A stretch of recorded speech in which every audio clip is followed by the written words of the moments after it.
খবর 24 সাথে আপনাকে স্বাগত। নতুন নতুন খবর জানার জন্য আমাদের চ্যানেলে চোখ রাখুন।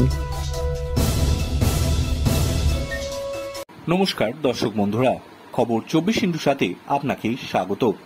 গত বছর একাডেমি অ্যাওয়ার্ডস অনুষ্ঠানকে কেন্দ্র করে তেমন কোনো বিতর্ক জন্ম নেয়নি, তবে তার আগের বছর অর্থাৎ 2022 সালে অস্কারের মঞ্চে চড় কাণ্ড নিয়ে এখনো আলোচনা হয়।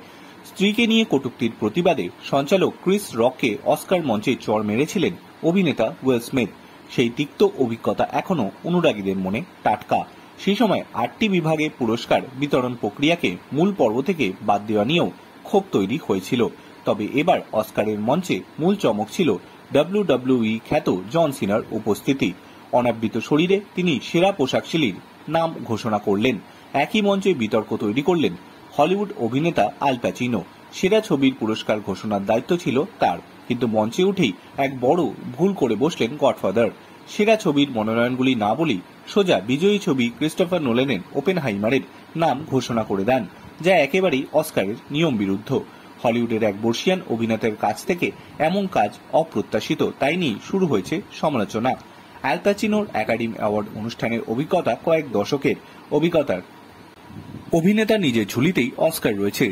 সেন্ট অফ আ ওম্যানের অভিনয়ের জন্য পুরস্কারও পেয়েছেন। সেরা অভিনেতা হিসেবে 9 বার মনোনয়ন পেয়েছেন।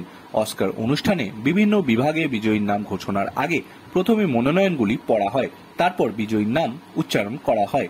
এত বছর ধরে এই নিয়মই চলে এসেছে, কিন্তু এবছর আল প্যাচিনো সেই নিয়ম বদলে দিলেন। মঞ্চে উঠেই নাম সেরা ছবি হিসেবে ঘোষণা করে দিলেন ওপেনহাইমারের।